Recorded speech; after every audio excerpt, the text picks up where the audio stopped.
So when we did the first video introducing the series last week, we said we wanted to use viewers' comments as the guideline as to what topics we were going to, cover. And we were going to take the most popular, the number one comment from the videos, and that's the topic we would cover. So by far, by a long shot, the number one comment that we got was from Lionheart 0808. And I'll read this to you, okay? I want to know how to take long road trips, cross-country, very important, in an old classic, pre-1980, car or truck, when you were a total newbie. And that's a tall order. What tools and spare parts should I bring? Should I factor in longer travel time to get to my destination in case something breaks down and I have to do a roadside repair? What should my pre-trip inspection look like? And what are the things I should replace or look for before leaving on the trip? What parts should I check along the way at gas stops? And that got 176 likes. Okay, and that's a very that's a very involved question or comment that I think we're going to have to break down into several parts to really cover it, in any type of depth. So I think what we'll do is first we're going to talk about the differences when you say pre-1980 car. There are so many generations of car that you really need to understand the characteristics of each generation and then tailor your expectations for a road trip along those lines. So let's talk about that. So when you ask about cars pre-1980, that covers a lot of ground because you're talking about cars that were built from the 1890s right up until 1980. And in between there are several generations of car. There's a few generations of car. And their general characteristics are all based around the kind of environment that they were operating under. So let's say you've got cars, pre-1920 cars. Now I don't think any of you guys are going to take your 1918 Essex on a trip from Barstow to Las Vegas. But those earliest cars came about at a time before there were really paved roads. You had small paved sections, but areas in between were mostly, rutted gravel, mud, dirt, and so those cars don't really count. The average travel speed was like 20 miles an hour, and they really didn't need much in the way of brakes. They didn't need much in the way of suspension or tires. So then you get to the period between, let's say 1930 and 1970, right? The period between 1930 and 1970, the country was linked with a series of two lanes like this, and the average travel speed was between 30 miles an hour and 60 miles an hour. So if you went into the populated areas, it dropped down to 25, 30 miles an hour, and you had the long stretches between towns and 60 miles an hour. Now I know right away in the comments, I see it already in the comments, that's wrong. I remember you took my cousin's old Dynamic 88 and went 97 miles an hour through the cornfields. I know you did, and you're a champion for it, but that's not the average, and that's not what cars were designed to do. The cars were designed for the average travel, circumstances. So between 1930 and 1970, the vast majority of traffic was done on two lanes like this, 30 miles an hour to 60 miles an hour. And the typical car of that period is this. So this is an 1864 Dodge Dart, and it's very typical.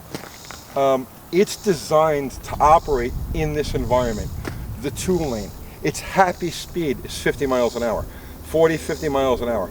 I mean, when I tell you happy, it's an absolute joy to drive. I mean, it's like a little roller skate, and it just motors down the road and it cuts through the scenery like it's nothing. It's beautiful.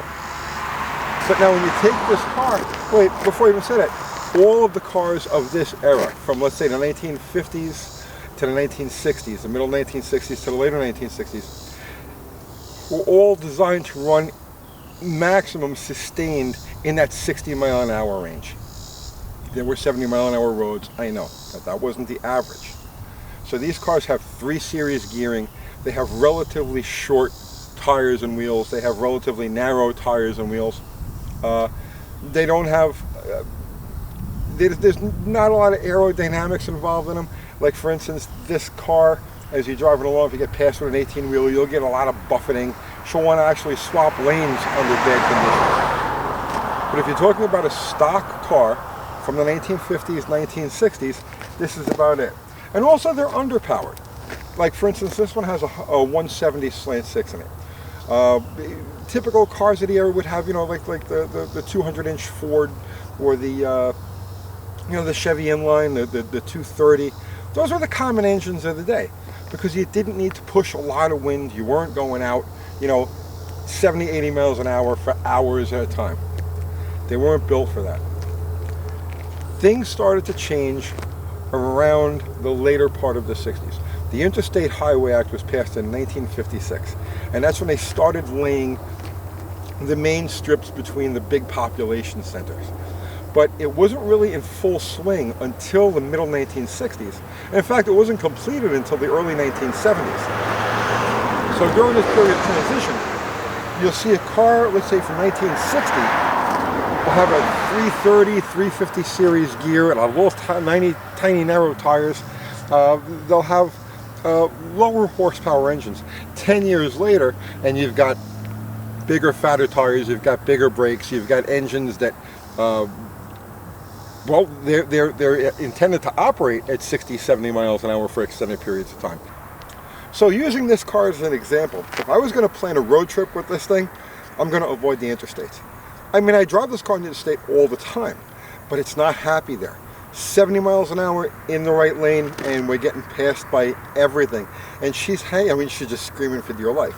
The little 170 is really taxed. The gear, it's got a 323 gear, so she's screaming along. She's up there around 4,000 RPM, and the aerodynamics are terrible. So it's a miserable trip at anything above 60 miles an hour. If I was planning a long-distance cross-country road trip with this car, I'd be mapping it out old school. And I'd be taking 2 lanes like this, and I'd be enjoying the scenery, you know, because really, you know, you get on an interstate, what are you seeing? You know, the interstate in New Jersey looks exactly like the interstate in Oklahoma, you know. So you want to see the country, you want to do it at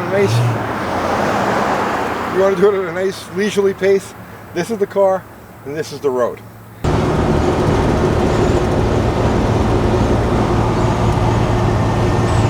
So of course we have to talk in generalities, because the topic of classic cars is very general.